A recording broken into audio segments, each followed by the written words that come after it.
Panginoon, kami muling lumalapit sa inyong presensya. Muli po namin ginugunita sa aming mga puso ang iyong mga biyaya, ang iyong mga pagpapala na may kalakip na maalab na pagmamahal. Salamat po sa kapahingahan at pagpapalaya sa amin. Salamat sa pagkakataon na maaari kaming lumapit sa iyo at sambitin ang aming mga saloobin na sa sandaling katahimikan ay aming idudulog sa inyo.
Faith into what I love.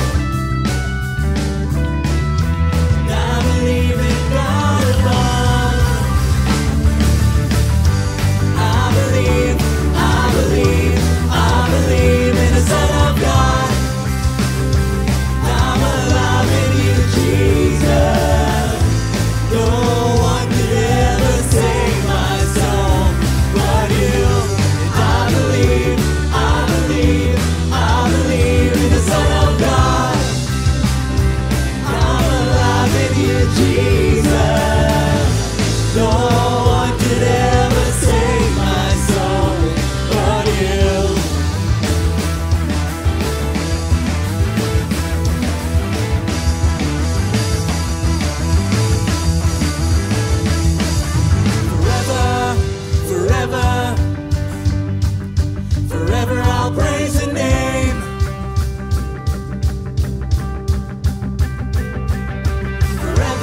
aming Diyos,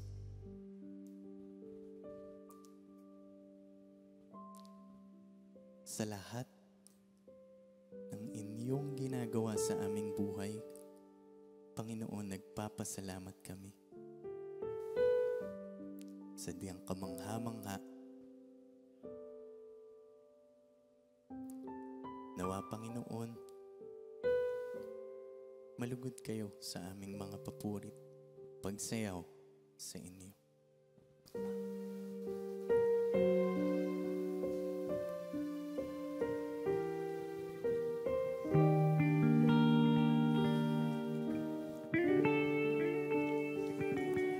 Noong nag-iisang at nalulumbay dahil sa hirap kong tinataglay,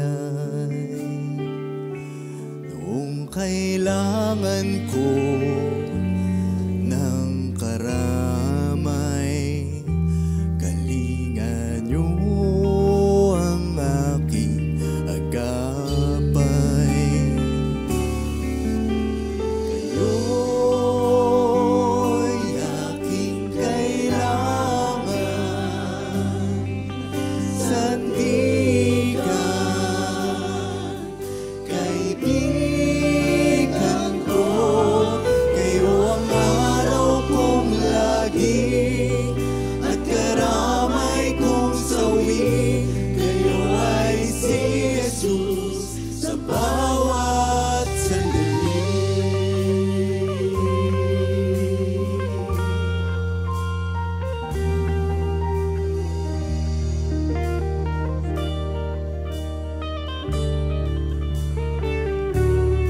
Kung ang buhay ko ay walang sigla, laging takot at laging alala,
beautiful name it is, the name of Jesus.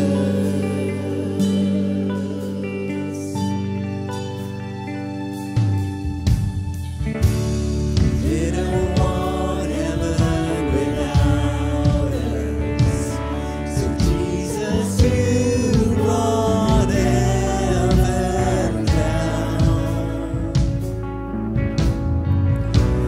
Sin was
Luke 18:9-15. Sinabi rin ni Jesus ang talinghagang ito sa mga taong matuwid ang tingin sa sarili at hinahamak naman ang iba. May dalawang lalaking pumasok sa templo upang manalangin. Ang isa ay Pariseo at ang isa ay maniningil ng buwis. Tumayo ang Pariseo at nanalangin ng ganito: O Diyos, nagpapasalamat ako sa iyo sapagkat hindi ako katulad ng iba na mga magnanakaw, mandaraya, mangangalunya o kaya'y katulad ng maniningil ng buwis na ito. Samantala, ang maniningil ng buwis na may nakatayo sa malayo at di man lang makatingin sa langit. Dinadagukan niya ang kanyang dibdib at sinasabi, O Diyos, mahabag po kayo sa akin na isang makasalanan. Sinasabi ko sa inyo, patuloy ni Jesus, ang lalaking ito'y umuwing matuwid sa harapan ng Diyos at hindi ang Pariseo. Sapagkat ang sino mang nagmamataas ay ibababa at ang nagpapakababa ay itataas. Jesus and Judges. Dalawang uri ng mananampalataya, sumasamba, nananalangin, ang isa na bless, ang isa hindi. Salamat Panginoon sa mga malilinaw ninyong pagtuturo at ngayon lalo nyo pa pong pakalinawin at pagliwanagin sa aming isip ang kahulugan ng ikinuwentong ito ng inyong anak na si Jesus. Makuha namin ang aral, maipamuhay. Dalangin namin ang lahat ng ito, asking you, Father, to be our preacher, our teacher, in the name of Jesus, your Son, our Lord, our Savior. Luke 18:9 and 10, isa-isahin natin ang kanina'y ating binasa ng tuloy-tuluyan. Jesus told a story to some people who thought they were better than others and who looked down on everyone else.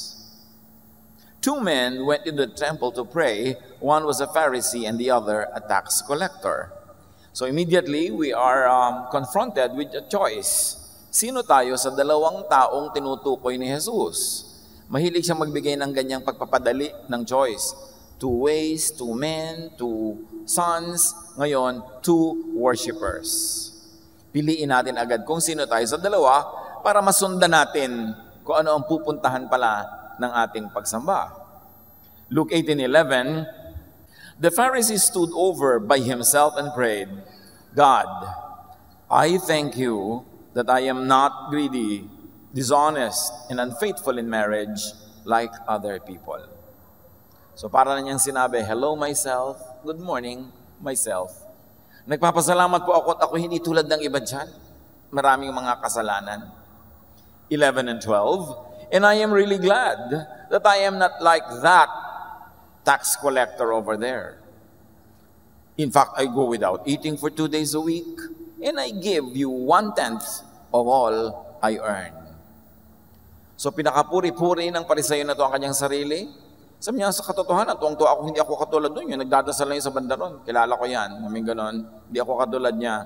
2 beses, 1 linggo ako kumag-ayuno, at buong-buo ako magbigay ng tithe. In other words, sinasabi niya, buti pa ako kaysa dun sa lalaking yon, dadasal-dasal pa daw dyan. Luke 18:13, the tax collector stood off at a distance and did not think he was good enough even to look up toward heaven. He was so sorry for what he had done that he pounded his chest and prayed, God, have pity on me. I am such a sinner. So yung tinutukoy naman niya na tax collector ni hindi makalapit doon sa dambana, malayo lang siya nasa isang sulok, thinking that he is not worthy. Ni hindi nga siya makatunghay sa langit, nakayuko lamang.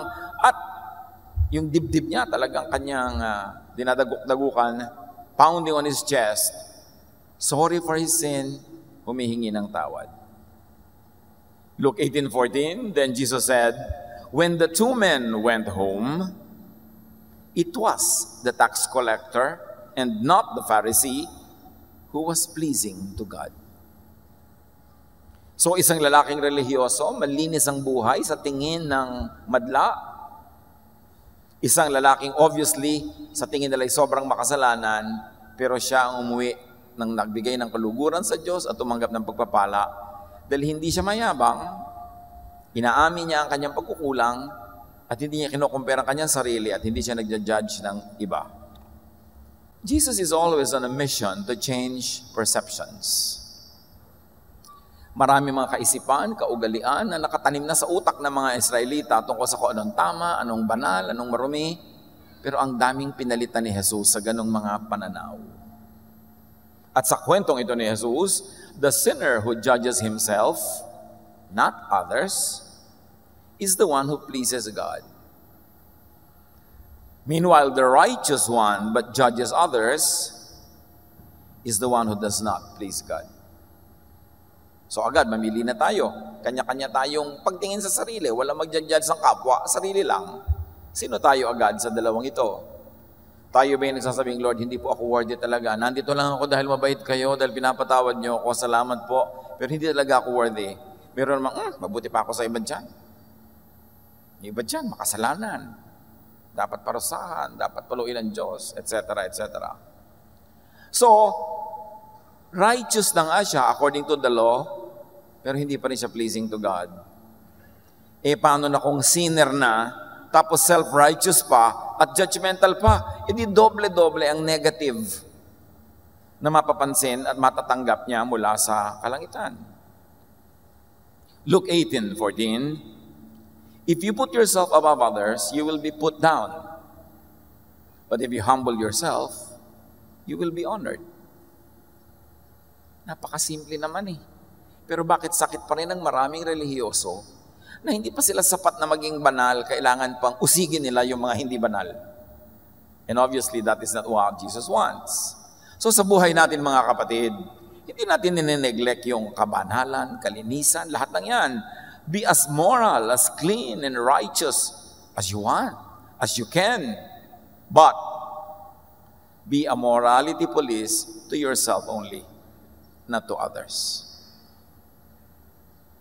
Ang uriratin mo lang ay ang sarili mong buhay, ang bulatlatin mo lang ay ang sarili mong kasalanan, ang manmanan mo lang ay iyong sarili. Do not spy on others. Walang ganong assignment sa atin ng Diyos. Do not judge or condemn others. Mayroong direct teachings na huwag gagawin yon.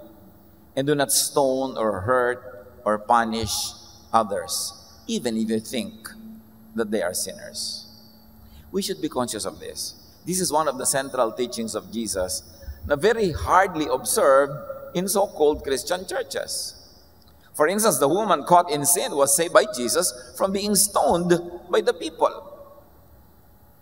Jesus does not command or ask or teach us to stone one another. Ang turo niya is for us to love one another nang walang patakaran. Walang judgment, walang rejection. Jesus does not love sin, of course. Sabi niya doon sa babae, sin no more. But He did not allow the people to judge or to stone her. Judging others creates a very unfriendly, hostile, a very stressful, unloving environment. Especially in a spiritual community, in a church, in a fellowship. Sama-sama kayong tumatanda sa isang fellowship, sa isang church. Kayo-kayo ang nakikita-kita sa mga libing, kasalan, lamayan, baptism, dedication, pagdalaw sa mga patay, pakisama sa mga kasiyahan ng kapwa. Masisira ang lahat ng yan pag ang mga tao ay nagsasakitan, nagmamanmanan, at nag-uusigan. Kasi ang nasasaktang damdamin, bihira naman makalimot. So pag lagi nangyayari yan, pang ibabaw na lang ang fellowship. Hindi na pang puso, hindi na pang loob. Judging others pushes people underground into hiding, into hypocrisy. Pagkaalam ng mga tao na sila ay uhusgahan, sila ay ititiwalag, sila ay pag-uusapan, tinatago nila ang kanilang mga sugat. Hindi tuloy nalalanggas, nalilinis at napapagaling. Itinatago nila ang kanilang mga kahinaan, naglalakas-lakasan sila, itinatago nila ang kanilang mga kapintasan. So ang mga tao namumuhay sa pagbabalat kayo, sa pagkukunwari, at nakaka-stress yun. Bakit ka pa nag-church? Para lang mabigatan ka sa dami ng mga maskara na kailangan mo isuot. Judging others damages and destroys the community. The one being judged and even the judges. Kasi pag nag-judge ka ng iba, kahit hindi mo tanggapin at hindi mo alam, yun ay dinaramdam mo rin. Dinadala din ng iyong puso. Kasi ayaw ng Espiritu. The Spirit in us is grieved when we hurt others, when we judge others. Kaya kung minsan yung judge, marami siyang mga sakit, marami mga hindi maipaliwanag ng mga doktor ng mga nararamdaman kasi dinaramdam din ng kanyang Espiritu ang kanyang ginagawa. At oras ang ating isip, puso, katawan, sinasabi, iniisip at ginagawa ay hindi isa, hindi united, hindi solid, kundi one half love, one half hatred, one half friendship, one half enmity, nagkakasakit tayo. Do not judge or hurt a person for the sake of image, for the sake of audiences. Kung minsan meron kayong fellowship, sabi nyo, ay, kailangan magandang image natin sa labas, kailangan makita nilang pinaparusahan natin nagkakamali, hindi natin tinotolerate. So image sa labas ang iniisip. May mga pamilya, ganun din, yung image, sasabihin ng kapitbahay ang mahalaga, hindi to be supportive and loving to one another. So there are audiences outside of the church and inside the church, but that should not be the basis of our behavior, because we have one audience only, and that is God. God, who made us know Him and His love through Jesus. The kapatiran, the family is a hospital, not a showcase of perfect people. At ang bawat isa sa hospital na yan, yung doktor, yung nurse, yung mga technician, yung mga pasyente, lahat pasyente din. Nagtutulungan lang. The church is a fellowship of sinners who are forgiven by God. A fellowship of sinners ministering to sinners. A fellowship of forgiven people ministering to other forgiven people. A fellowship of people who keep on growing in the Lord, who minister to people who also keep on growing in the Lord. Nobody arrives. Mark 2:17, Jesus said to them, "It is not the healthy who need a doctor, but the sick. I have not come to call the righteous, but sinners." So huwag ka magtaka kung sa fellowship, may mga imperfect, may mga pagkukulang, may mga mahihina, may mga nagkakamali. Kasi yun talaga ang tinawag ni Jesus. Hindi yung tinawag yung mga perfect, yung mga Pharisees, yung mga nag-aastang perfect. Kaya lang, sabi naman Romans 3:10, there is no one righteous, not even one. So to put and harmonize these two verses together, wala naman talagang righteous. So wala naman pwedeng maging member ng fellowship na righteous. Guni-guni lang yun ang iba. Image lang. At yung mga mukhang righteous lang sila sa pinipili nilang pamantayan. Halimbawa, righteous sila kasi wala silang kinocommit na adultery. Okay, so sa department na yun, righteous na righteous sila. Pero yung pride, sabi silang mataas na pride. Judgmentalism, kasalanan din yun eh. Magkakaiba lang ng korte ng kasalanan. Kasi biniba, ako, hindi ako nangangalo niya. Hindi ako pumapatol sa asawa na may asawa. Oo, pero judgmental ka ba, sister? Oo lang. Yun lang, sabi niya. Di, ganun din yun. Pareho lang kayo. Magkaiba lang ng korte at kulay yung kasalanan nyo. So, pinipili mo kuminsan yung sin. Galit na galit ka sa isang sin. But most of the time, pag sinuri niyo mga kapatid, at sa mga counseling, lalabas yan, yung galit na galit sa isang sin, actually, galit siya sa sinner. Na kumakit ng sin na yon, kaya galit na galit siya doon sa particular issue na yon kasi meron siyang hugot. Yung sinasabing, love the sinner, hate the sin, napaka-imposibleng gawin yan. There's a very thin line that divides the sinner and the sin. And it's very easy to damage the sinner when you want to attack the sin itself. Kaya yan ay pinawi ni Jesus. Sabi pa nga niya, huwag niyong bunutin yung damo na kasama ng mga halaman na tanim. Kasi sa ilalim ng lupa, buhol-buhol ang ugat niyan. Hindi nyo pwedeng bunutin yung damo na hindi nyo rin mabubunot yung halaman na tunay na tanim. So in other words, sabi niya, hayaan nyo lang sila, huwag nyo galawin. Kasi merong madadamage. The church does not condone sin and sinful living, but holiness is a private matter. Hindi siya corporate. So be a moral judge to yourself. And if you want to be strict, do so, but not to others. Matthew 7, 1-5, Jesus says, don't condemn others, and God won't condemn you. God will be as hard on you as you are on others. He will treat you exactly as you treat them. So sabi niya, alam niyo, kung gusto niyong maluwag sa inyo ang Diyos, maluwag ka rin dapat sa iba. Kung napakasungit at higpit mo sa iba, ganun din ang Diyos sa iyo. Kung di ka nagpapatawad, di ka rin papatawarin ng Diyos. Gusto mo magtiwalag, magpahiya, gaganunin ka rin ng Diyos. How hard is it to understand this? That the measure we give to our brother and sister is the measure we will get from God. Sabi pa ni Jesus sa verse 3, you can see the speck in your friend's eye, but you don't notice the log in your own eye. How can you say, my friend, let me take the speck out of your eye, when you don't see the log in your own eye? Sa bitaw ng salita na ito ni Jesus, sinasabi niya, ang lahat ng nagsasabing, tatanggalin ko ang munting puwing sa iyong mata, paano mo gagawin yun ang laki-laki ng puwing mo? Ang ibig niya sabihin, oras na iniisip mong dapat ka magtanggal ng puwing ng iba, bulag ka lang, kaya mo naiisip yon.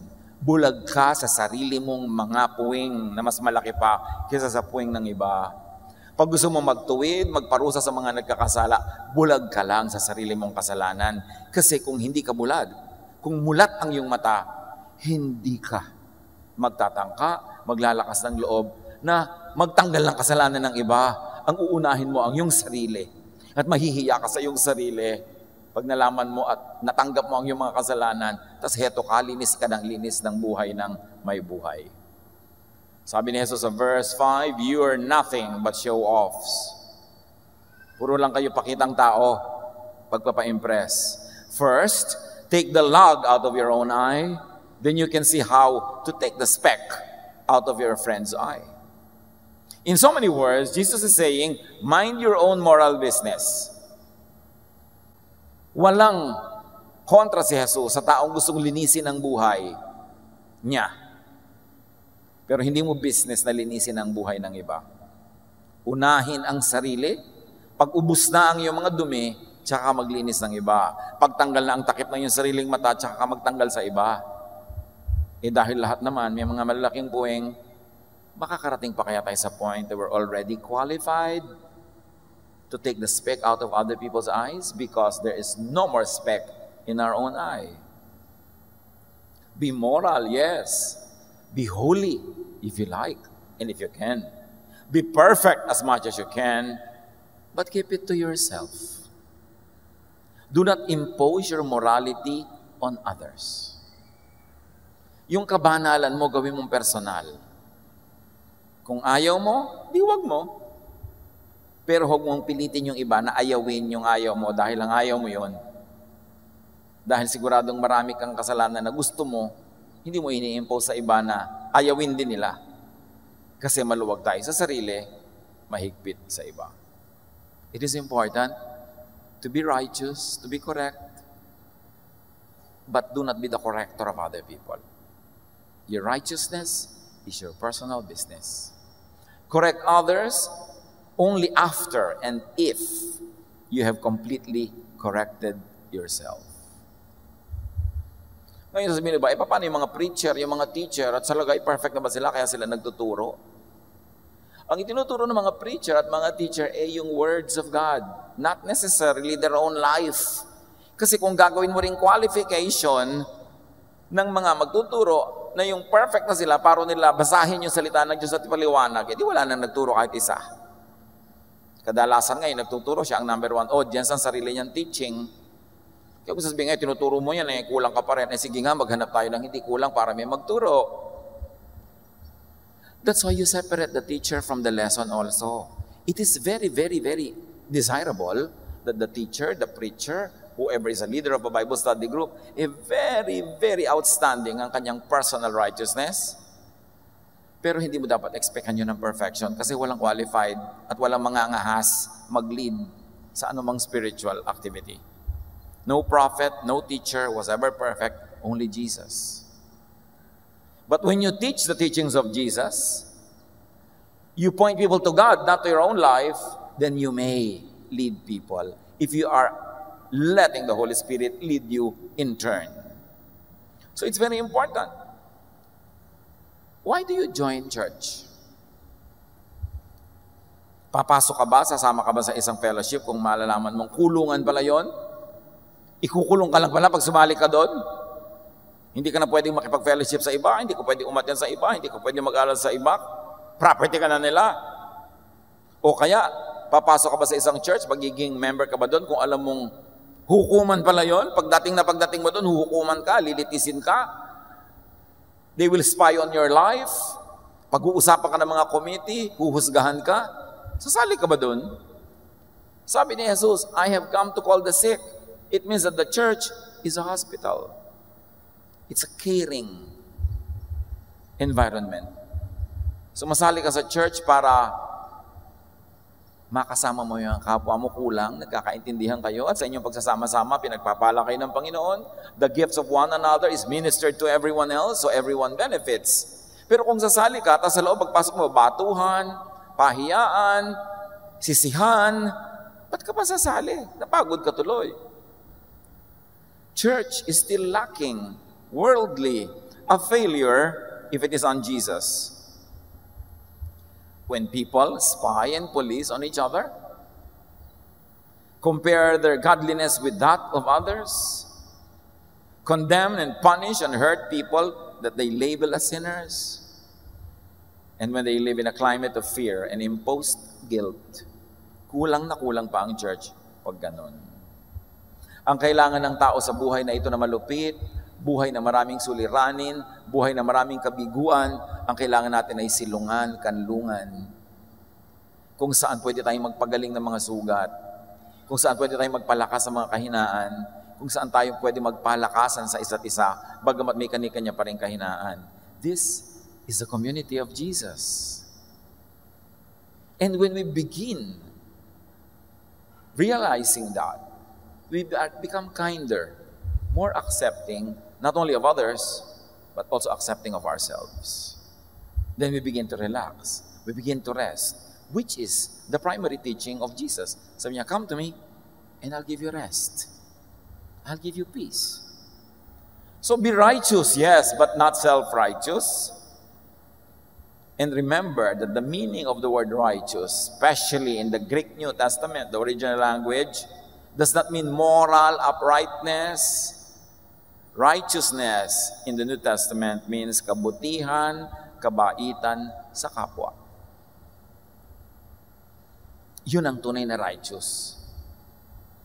Pero yung kumpletong-kumpleto ka sa mga religious duties, religious attendance, religious donations, tapos sinuhusgahan mo yung kapwa, kinakawawa mo, di ka mabait sa kanya, unrighteous ka pa rin. Kaya yung kinwento ni Jesus went home without being blessed. Kahit na-fulfill niya lahat yung religious requirements, kasi hindi siya mabait. Hindi siya mabuti sa kapwa. Kaya yung sinasabi ni Jesus sa gagantimpalaan, yung mga dumalaw sa may sakit, nagdamit sa hubad, nagpakain sa gutom, nagpainom sa uhaw, dumalaw sa mga bilanggo, na tinatawag nilang latak ng lipunan, tinatawag nilang mga masasama, makasalanan, etc. Yung pagdalaw doon, gusto yun ng Diyos. Yun ang righteousness. Hindi mo ipinagpipilitan ng mga religious laws and religious regulations na dapat mong masunod. Kung anong kinain mo, anong haba ng iyong buhok, anong damit mo. Hindi yun ang righteousness kay Jesus. Kabaitan, kabutihan sa kapwa. And when we are not judgmental, tayo yung unang-unang napapahinga. Tayo unang nakikinabang dahil hindi mo pinasayang ang oras mo sa pakikialam sa buhay ng may buhay, pakikipag-usap sa buhay ng may buhay, at magalit ka sa kung sino-sinong tao dahil makasalanan sila. Nakakapagod yon. So you are the number one beneficiary when you don't judge people. Kayang-kaya ng Diyos mag-judge pag gusto niya, hindi niya kailangan ng assistance. Kayang-kaya ng Diyos na magparusa kung iibigin niya, hindi niya kailangan ng berdugo. Marami kasi mga Christians, lalo may position sa church, parang berdugo, parang sila dapat ang tagapagparusa sa pangalan ng Diyos. Walang inutusan ng Diyos ng ganon. Kung may nanguusig, ang pang-uusig ay gawa ni Satanas. He is the accuser, not Jesus. So when we accuse people, true or not, When we accuse people, we are becoming instruments of the devil. Because the ministry of Jesus is to justify, to cleanse, to sanctify, to purify, and bring people to the Father. Kaya si Paul, disappointed na disappointed sa mga taga-Corinthians. Ang tagal-tagal ng mananampalataya, grade 1 pa lang ang utak. Hindi niya maturuan ang mahihirap na mga doktrina. Tulad dito, pinag-aaralan natin ngayon, yung iibigin mo kahit nagkukulang, hindi mo usigin. Mahirap na doktrina yun kasi ang ating tendency, gusto nating manakit ng nagkakasala. Gusto nating magparusa ng makasalanan. So mahirap magpakabait. Sabi ni Paul, 1 Corinthians 3, 1-3, brothers and sisters, I could not address you as people who live by the Spirit, but as people who are still worldly, mere infants in Christ, and read immature in Jesusness. Yung worldliness na tinutukoy dito, hindi yung, maraming mga pagnanakaw, maraming mga kalonya. No. Worldly is infants in Christ. Childlike, immature in Jesusness. Kulang na kulang pa ng isip ni Jesus na umiiral sa kanilang puso. Verse 2, sabi ni Paul, I gave you milk, not solid food, for you were not yet ready for it. Indeed, you are still not ready. Sa atin ngayon, sa tabi nyo, kung minsan may nagugutom, anong malas, dudukot-dukotin yung bag, maglalabas ng biscuit. Diba? Magugulat ba kayo kung itong si tita, paglabas, chupon, tapos sisip-sip siya ng gatas. So ang tanda-tanda nyo na tita, yan pa rin. Ito lang kasing kayang tunawin ko. Yun yung sinasabing childlike or childish. Ang tagal-tagal na ng mga ibang Kristiyano, pag tinuturoan mo ng be loving, be accepting, na-offend. Hindi mo maturuan tuloy ng mga mas malalalim pa kasi yun pala nga na-empatyo na, hindi na matunawan. Kaya sabi ni Paul, you are still worldly. Worldly pa kayo pag ganyan ang inyong mentality. Kaya baby pa rin kasi asal baby. At ano yon yung pagiging baby sa spirit? Silipan, chismisan, sumbungan, kampi-kampi, pag-condemn ng kapwa, batuhan. Sabi, yan ay gawa ng mga bata pa lang sa pagiging maka-Jesus. So let other people's personal sins be private between them and God. Kayang-kaya ng Diyos malaman ang ginagawa ng bawat isa. Hindi na natin kailangan mag-report. Kayang-kaya ng Diyos na i-bless. Kayang-kaya ng Diyos na i-withhold ang blessing. At sabi ng Diyos, I will bless whom I like to bless. Yan ay kanyang choice. Romans 14:12, so then, each of us will give an account of ourselves to God. Nakita niyo yung Pharisee, sabi niya, buti pa ako, yung iba dyan, nangangalo niya, yung iba nagnanakaw, yung iba ang sinisilip niya. At nung pumunta siya sa sarili niya, sabi niya, buti pa ako, nabait ako, nagtatight ako, etc., etc. James 4:11-12, noon pa man kasi talamak na yan, batang-bata pa lang yung church, ang gulo na ng mga Kristiyano. Don't say cruel things about others. If you do, or if you condemn others, you are condemning God's law. God is our judge. What right do you have to condemn anyone? Pag daw kinokondemo ang iba, kinokondemo ang law of God. Bakit? Ano ba yung law of God through Jesus? Love. Jesus gave only one law, one commandment. Love one another. And when you condemn others, you are unloving. You are condemning the very law of God that He gave through Jesus. You are going against the law. So lawbreaker ka pagka hindi ka loving. Ang nakatanim kasi sa utak natin lahat, yung mga law ni Moses, mga don't eat this, don't do that. Akala natin, pag sinusunod natin yun, okay na tayo. At may right na tayong i-condemn yung iba na hindi sumusunod doon. Pero may iba ng law, bagong commandment. Sabi niya, love one another. You are truly my disciples if you love one another. At sinasabi pa, if you really love, you will lay down your life for your brother. Life pa ang hiningi. Ang hinihingi na lang nga dito, mas magaan. Huwag mo lang siya i-condemn. Pag nagko-condemn ka ng kapwa, akala mo banal ka, no, you go home without being blessed by God. Paano po yung mga tao? May mga kasalanan sila. Let the convincing about personal sin be done by the Spirit, not by you, not by the mob. Unless the person himself or herself goes to you and says, may problema ako, ano maipapayo mo sa akin? Meron akong mga ganitong gulo sa buhay ko, paano kung mapapayuhan? Then, you may dispense of your wisdom or godliness, but without being asked, what right do you have to condemn others? So, let it be done by the Spirit, not by the traditional religious concepts of morality. Kasi by the traditional concepts of morality, no one will pass. Iba-iba lang ang ating mga pagkukulang, pero lahat meron. John 16:8-10, this is very interesting. Jesus said this, "The Spirit will come and show the people of this world the truth about sin."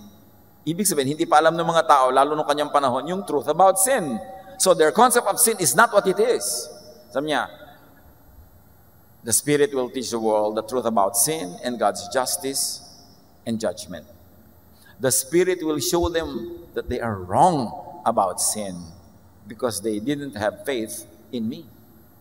So yung palang nagbabatuhan, nagkukondema na yon, kaya pinipigil at inaawat ni Jesus, wrong ang concept nila about sin. Nambabato sila para sa mga maling iniisip nilang kasalanan na ikinaka-open ng Diyos. Mali ang kanilang method, mali ang kanilang paraan. So they were wrong about what sin is and what sin is not. Why? Because of their little faith in Jesus. Because Jesus paid for all sin. So para singilin mo pa yung kapwa mo, double jeopardy na yan. Tawag niya sa batas. Doble singil. Binayaran na niya. At sabi niya sa verse 10, they are wrong about God's justice. Akala nila ang God's justice ay ipahiya mo ang nagkakasala, parusahan mo ang nagkakasala, itiwalag mo. So, ganoon, God's justice is this. Lahat ng bayad sa kasalanan, binayaran na ni Jesus. Bayad na. Hindi na iintindihan ng mga tao kung anong ibig sabihin na maging manampalataya ni Jesus. So they are wrong in thinking about what God's justice is. They are wrong in thinking about how to administer God's justice. And they are wrong about acting as administrators of God's justice. Stoning others. Yun ang nangyayari kahit sa first century church. Kaya sila Paul, sila James, yung mga teacher, ang dami din kinokorek na ganun. Dahil maraming umiiral na ganun. At sa lagay, dasal na sila ng dasal, ang relihiyoso na ng mga Israelita pero hindi pa pala nila alam, at mamali pala ang alam nila about sin and God's justice and judgment, kaya sila ganun kalupit sa kapwa. Knowing all that and appreciating all that, sino ngayon na maglalakas loob na ang bilis-bilis mag-judge na mambato sa kapwa? Mas napakalaki ng chance na mali ka pala. Kung magkakamali tayo mga kapatid, err on the side of being loving and kind and accommodating, kasi hindi ka naman siguro papagalitan ng Diyos kung napaka-loving mo. Pero kung napakalupit mo, yun, mapapagalitan ka. Paano kung gagawin ko? Nalilito ako how to deal with this person. Kung nalilito ka, lalo't kung nalilito ka, maging loving ka na lang. Because God is love. Kung meron mang maging sobra yung pagmamahal mo, di Diyos na lang magtatama. Kung kulang, mas mahirap na pagtatama ang gagawin niya.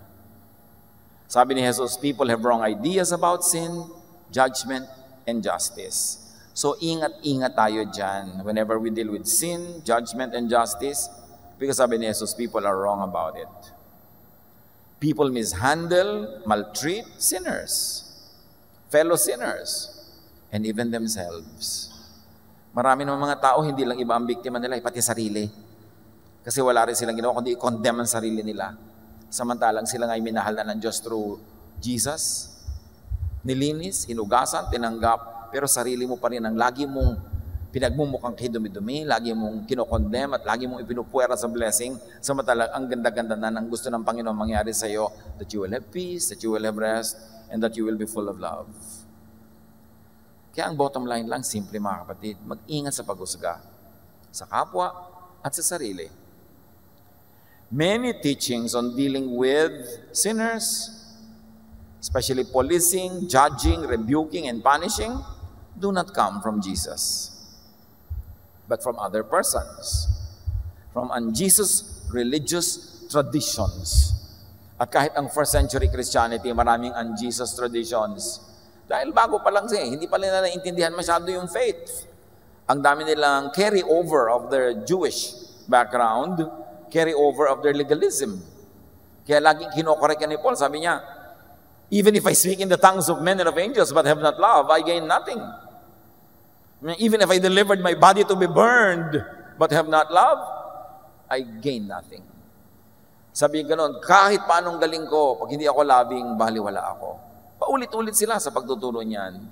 That's why it is all important to use the Jesus filter in all religious teaching. Na lahat ng katuruan, lahat ng mga policies, regulations, salain kay Jesus. Pag hindi loving ang application, ilagay na lang sa library, reference point. Gawin mo reference sa sarili mo. Pero hindi na kailangan i-impose sa iba all the time. Because para namang hindi nangyari si Jesus. Parang hindi niya hinugasan natin makasalanan. Parang hindi tayo pinatawad ng Ama dahil sa Kanya. At ang tanong ng iba, paano pong hinugasan? Paano naging banal? Ito nga ang sister na to, kahapon lang niya ginawa yung kasalanan niya. Paano naman maituturing mo na malinis na siya ng Diyos? God is timeless. God is eternal. Sa Kanya, yung nangyayari pa lang sa atin ngayon, sa Kanya, tapos na yun. Sa eternity ng time frame ng Diyos. So ang tinitingnan niya, yung long shot, yung malayo.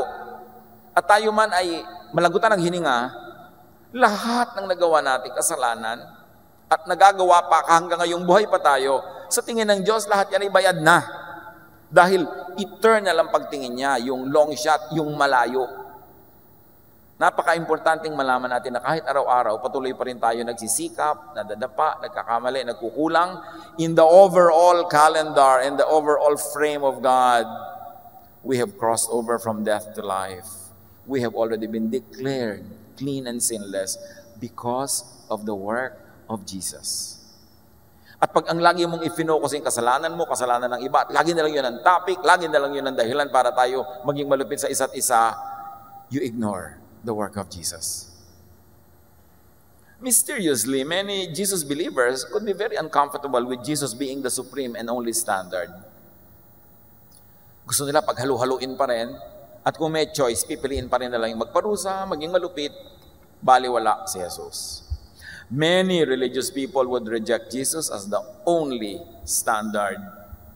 Kaya, nagdadalawang loob sila.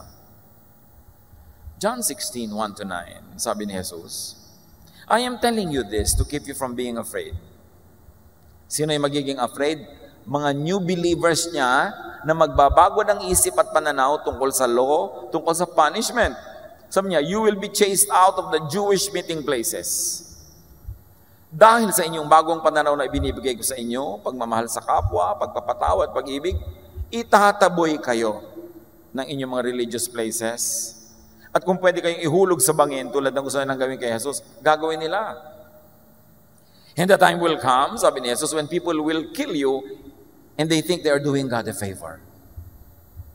Dahil nananalig kayo at pinapairal nyo ang Jesusness, yung mga mahilig sa legalism, mga Pharisees, they will even want to kill you because they think that is what will please God. That's why I'm telling you, you don't know God, you don't know God's justice, you don't know anything about how God handles sin. Verse 3, they will do these things because they don't know either the Father or me. They know only Moses, they only their traditions, only their religious systems. I am saying this to you now, so that when the time comes, you will remember what I have said. Binigay na ni Jesus ang warning. When you subscribe to the teaching that the Father wants me to give you, the teachings of forgiveness, of kindness, and of love, many people will not understand you. They will even hate you and they will consider you the sinner. And when they persecute you, they think that they're doing God a favor. Kaya sabi ni Jesus, they don't know God. They don't know me. Verse 8, the Spirit will come and show the people of this world the truth about sin and God's justice and judgment. The Spirit will show them that they are wrong about sin because they didn't have faith in me. Because if you have faith in Christ, in Jesus, you will believe that His blood cleanses us from all sin. Past, present, future.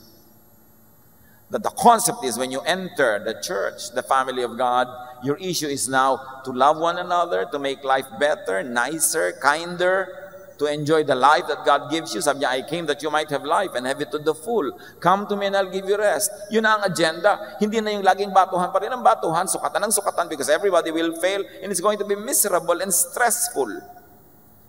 There is no rest there. Kaya sabi ni Jesus, they don't know me. They don't know the Father. And these people will insist on continuously hurting you because they think that's what pleases God. Faith in Jesus corrects all notions about sin and about how to deal with sin and sinners. Marami mga tao, Pastor, please preach about sin. Preach about sin. Condemn the people. Make the people know that they're sinful. Jesus tells us to preach about love and forgiveness, and rest, and kindness. Ayaw ba natin nun? Hindi ibig sabihin na kukonsentihin mo ang kasalanan ng lahat, bali wala na ang kasalanan. No, wala yun. Masyadong exaggerated yun, nag-iisip ng mga ganun. Pero ang mahalaga, alam mo na ikaw, ako, tayong lahat, forgiven lang. At alam ng Panginoon, sabi niya, God remembers that we are dust. At kaya niya sinasabi, but if we sin, we have an advocate with the Father. Ganon. Confess your sins before the Lord and you will be cleansed. Ang daming ginawa ni Jesus na escape para sa mga nadadapa, nagkukulang. Hindi sila dapat kulungin at ikadena. Because entering the peace of Jesus means going out of the door into the pasture, into the green valleys, into the sun. Hindi ikukulong mo ang tao. John 1:29, the next day, John saw Jesus coming toward him and said, "Here is the Lamb of God who takes away the sin of the world." Ang ministry ni Jesus, alisin yung kasalanan, ilayo. Remove from the table, remove from the agenda, and focus on the goodness, the kindness of the Father. But while Jesus takes away sin, many Christians insist on focusing on sin. On witch hunts. Yung pagmamanman sa isa't isa, paghahanap ng mga kasalanan, and branding others as sinners, and they want always discipline, which really means punishment. Aha! Yung member ng choir na yan, may kasalanan, tanggalin sa choir. Di lalong natuwa pa yung gusto magkasala, nawalan na ng gawain, nawalan ng responsibility, lalo siyang lumaya. Aha, may kasalanan ng Sunday school teacher, tanggalin. Pag tinanggal mo lahat, walang natira. Kaya mo nga hindi tinatanggal dahil yung kanyang ministry, ang patuloy niyang paggawa ng ginagawa niya at sa kanyang pagsasalita o pakikinig ay patuloy siyang kinakausap ng Espiritu. Di ng pag-asa niya para makarecover, para makabangon. Gusto mong tanggalin? Gusto mong parusahan? May mga tao kasi lagi gusto nagpaparusa. May pinaguhugutan. Usually, sila rin kasi naparusahan, nasaktan, nabigo. Kaya ang gusto nila, mambigo rin, manakit. At lahat ng yan napapagaling ng pag-ibig ni Jesus kung tatanggapin natin at ipapamuhay. Napakahalaga. Kung sinabi ni John the Baptizer na, "Here comes the Lamb of God who takes away the sins of the world," bakit naman tinitake away na ni Jesus? Ikaw binabalik mo palalo. Inilalayo na nga doon ang usapan, back to topic tayo, kasalanan. Laging ganun ang gusto ng iba. At ano masabi ni John? He must increase, referring to Jesus, and I must decrease. John, according to the Bible, is the last prophet of the Old Testament. He was the last person representing the law and the prophets. Pagdating sa kanya, bumuelo na, kumambyo na ang lahat. It was the age of the Spirit, the age of love, the age of Jesus. Kaya sabi niya, Jesus must increase, love must increase, forgiveness must increase, acceptance must increase, and I must decrease. I and the system I represent, the Old Testament, the law, the Pharisees, all the legalism, Jesus must increase, and all this must decrease. Dapat may inversely proportionate growth yan. So kung napakarami pa rin na legalism, napakarami pa rin na mga hilig magparusa, ibig sabihin lang nun, ang liit-liit pa ni Jesus. Jesus decreases, and John and the system he represented increases. Dapat hindi ganon, baligtad. Psalm 103 verse 12, How far has the Lord taken our sins from us? Farther than the distance from east to west. Ganon inilayo ng Ama yung kasalanan, yung concept of sin, the issue of sin, the punishment of sin. Inalayo niya kung gaano kalayo ang silangan sa kanluran. Napakalayo nun. Tapos ikaw wala kang uungkat-ungkatin, kundi laging yun, inilalapit mo lagi. Baligtad. Romans 6:10, when Christ died, He died for sin once and for all. Yan ang sinasabi nating eternal. That the value of the washing and cleansing of the blood of Jesus is good for yesterday, today, and tomorrow, and forever. Because the value of Jesus is greater than all lives that lived, are living, and will still be born. Because Jesus was there from the beginning until the end. He is the Alpha and the Omega, the beginning and the end. What He did for you and me is already a finished issue.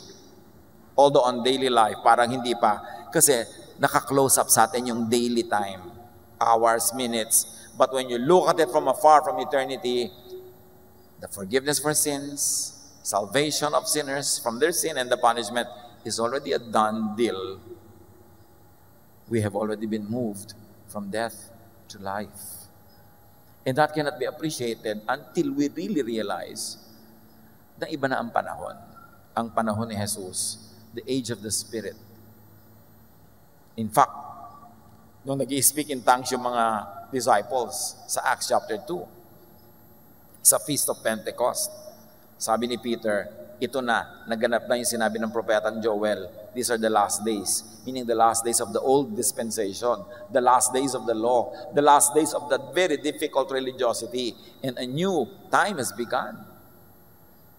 1 John 1:6-7, if we say we share in life with God and keep on living in the dark, and let's hold it there. Akala ng marami yung living in the dark na yun, yung kung sinasabi natin na nasa Diyos na tayo, tapos patuloy pa rin ang ating pagkakadapa, pagkakasala, pag-break sa law. Akala nila yun ang living in the dark.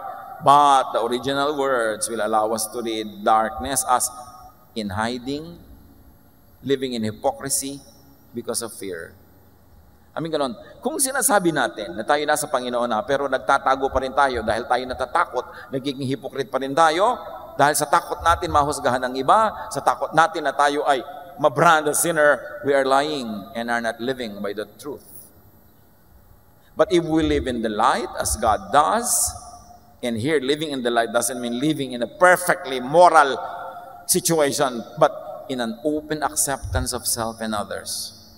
That's how you live in the light. Okay, isa lang ang kilay ko, tabingi pa, but I live in the light, I don't hide it. That's what it means to live in the light. Okay, may mga pagkakasala ako, may pagkukulang ko, itong mga anak ko na ito, o sige, iba-iba ang naging ama, pero ito kami ang lahat at hindi ko itinatago yung katotohanan na yun dahil yan ang Pasko. That's what it means to live in the light. Napatuloy ako nagkukulang, nagkakamali, pero hindi ko tatakpan, hindi ko naman ipagmamalaki, hindi ko ipagyayabang, pero hindi rin ako magpe-pretend. That's what it means to live in the light. And in that true Christian fellowship, that must be the atmosphere because there is non-judgment. People don't punish one another. People don't stone each other. People come out in the light, showing their true selves, living their real lives, and helping one another to continue to improve, to become more and more like Jesus. But when you have to hide your true self because the church will condemn you, sumali ka lang sa hypocrite society. Hindi ka sumali sa family of Jesus. Napakalinaw ng gusto ng Panginoon mangyari sa ating buhay. Hindi yung buong kapal tayo magkasala na wala tayong pakialam. No! Kundi yung hindi mo kailangang itago kasi hindi ka dyan na-judge, hindi ka pinaparusahan at nagtutulungan kayo dahil hindi mo tinatakpan ang iyong sugat. Ang sugat na tinatakpan, lalo lang nagnanaknak, nabubulok. Kailangang hubarin mo yung takip, linisin niya, naglilinisan kayo in love. And that's how we recover from all the pain, all the frustrations, all the sorrows of our past. At sabi, but if we live in the light as God does, we share in life, meaning grace, peace, and joy with each other. If I may paraphrase this, sinasabi niyan, kung sinasabi mo na ikaw ay nasa Diyos na, tapos itinatago mo pa rin ang lahat, nagkukunwari ka rin, nagbabalat kayo dahil takot kayo sa isa't isa, ayaw mong maparusahan kanila, ayaw mong magbatuhan kayo, so kunwari lang yung buhay mo, ang ganon, you do not live in the light. And you cannot share in life. Because how can you be joyful? How can you be peaceful when you're forever afraid of being found out? Kasi laging may mga nagmamanman, may mga chismosa.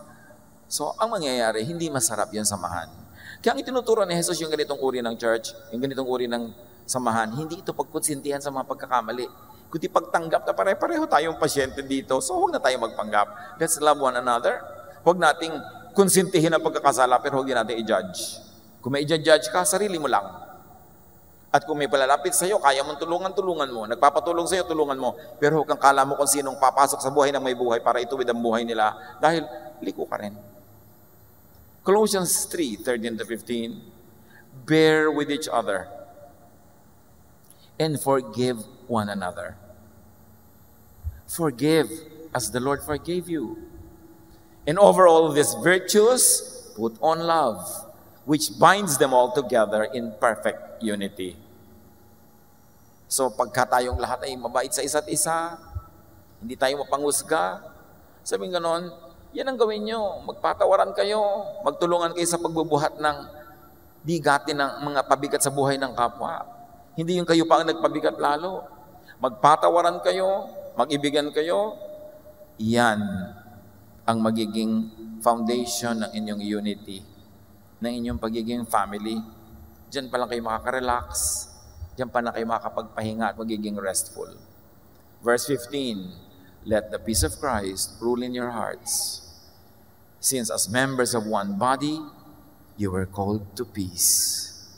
Yun ang tinatawag ng Diyos na gawin ng kanyang mga anak, kapayapaan.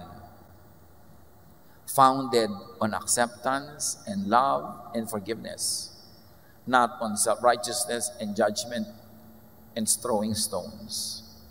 John 1:7, and the blood of His Son Jesus washes all our sins away.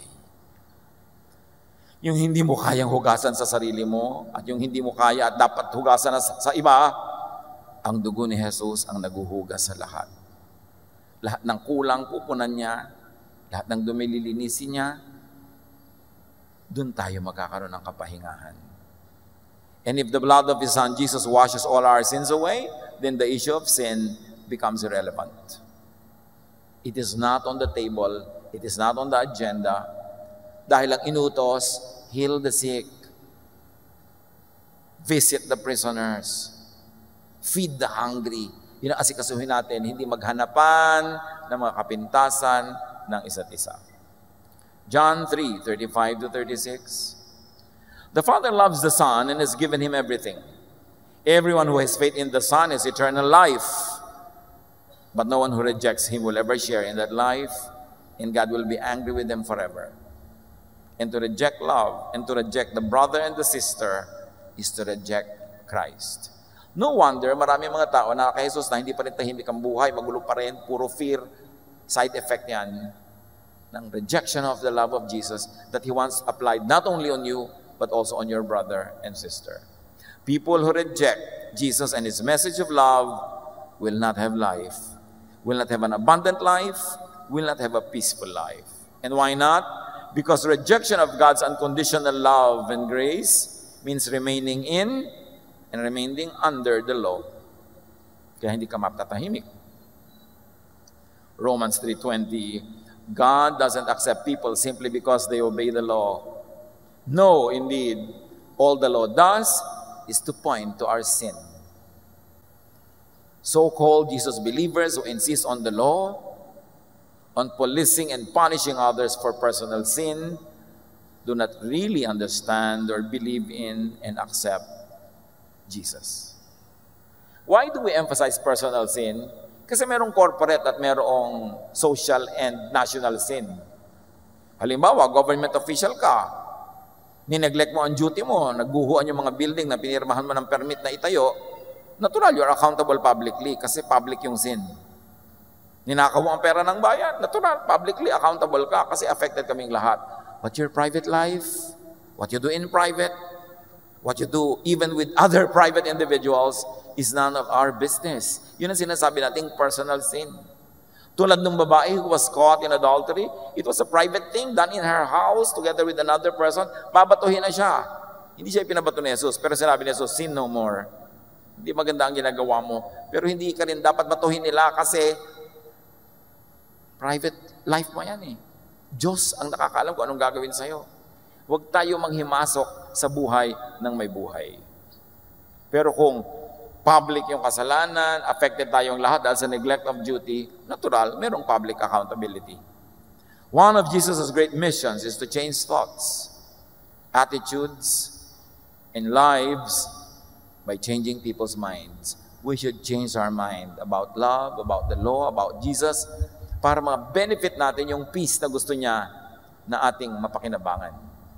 Romans 12:2, do not conform to the pattern of this world, but be transformed by the renewing of your mind.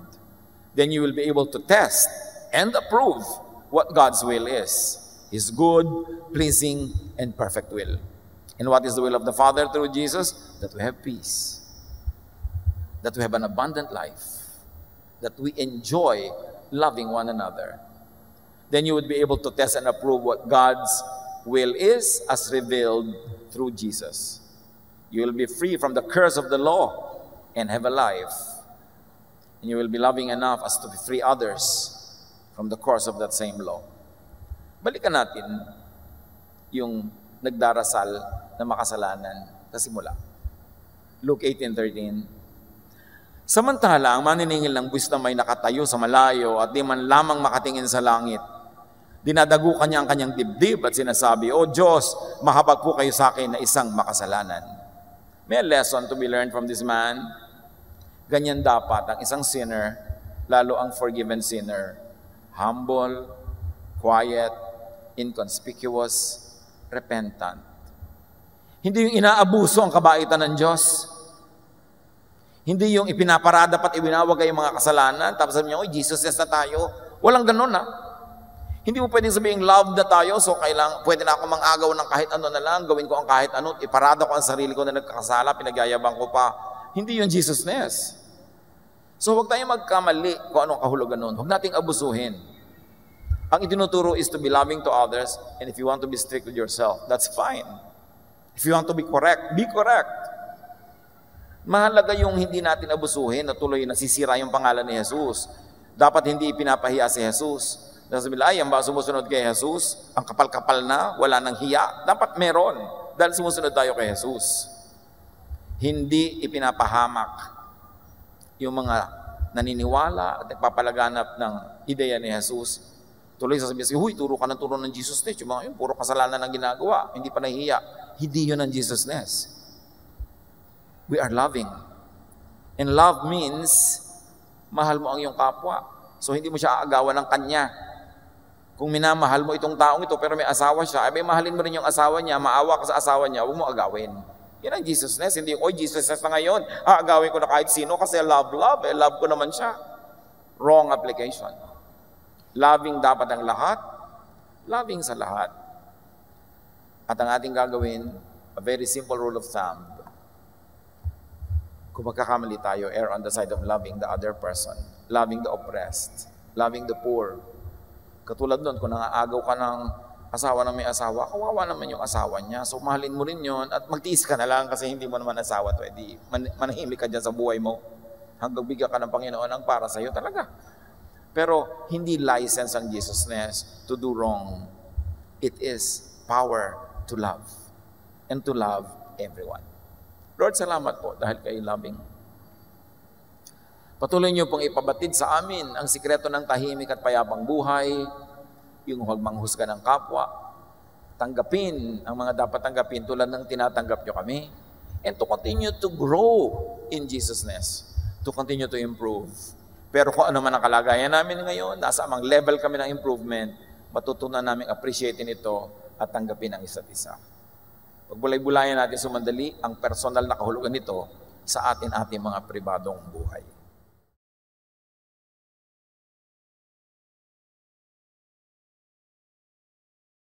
Aming Diyos, salamat po sa araw na ito na iyong pinahiram sa amin.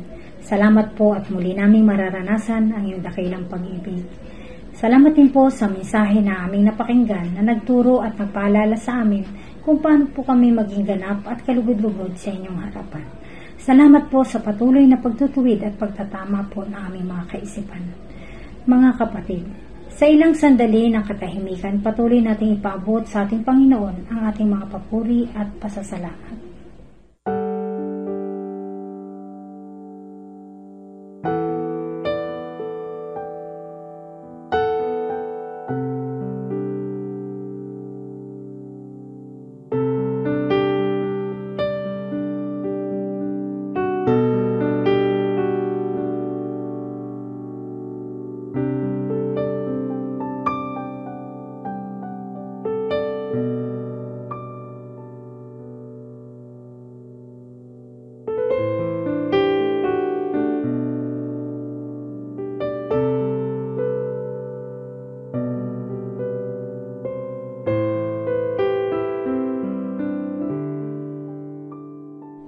Ama, sa aming patuloy na pagsamba at pagpapasalamat, binabalik po namin ang aming mga handog ng may kagalakan sa aming puso.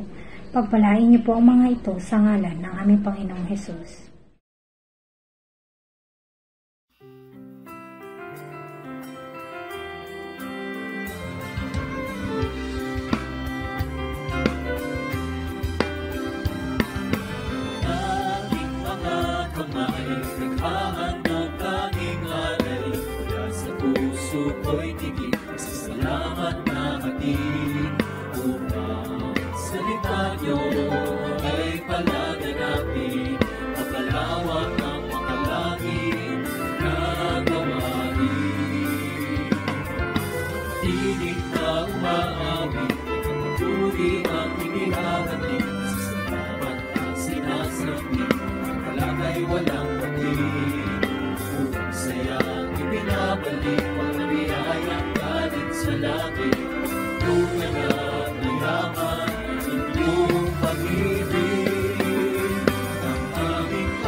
Dalangin ko sa bawat araw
Aming Ama, at salamat po muli sa mga bagong kaliwanagang inyong itinuro upang aming maging gabay at gamitin po namin sa aming pong pang-araw-araw na buhay.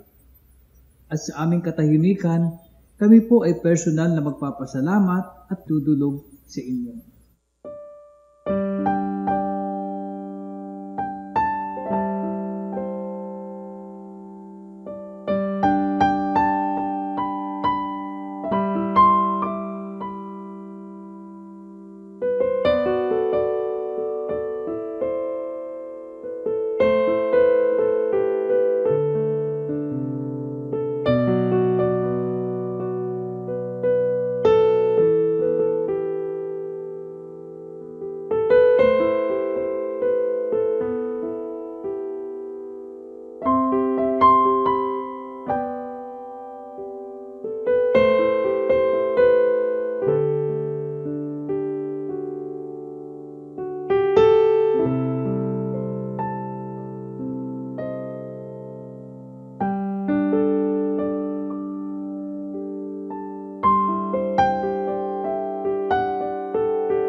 Muli aming Diyos, igawad mo po sa amin ang bendisyon sa oras na to. Mga kapatid, tanggapin po natin ang walang pag-ibig ng ating Amang nasa langit, ang pag-ibig ng ating Panginoong Kristo at ang patnubay, gabay at karunungang handog ng Espiritu Santo. Sa ating paghayo, patuloy po nating ipamalita ang pag-ibig ng Diyos na siyang nagbibigay sa atin ng kalakasan. Aming Diyos, maraming salamat. Ito po yung aming papuri at pagsamba sa pangalan po ng aming Panginoong Jesus. The Lord bless you.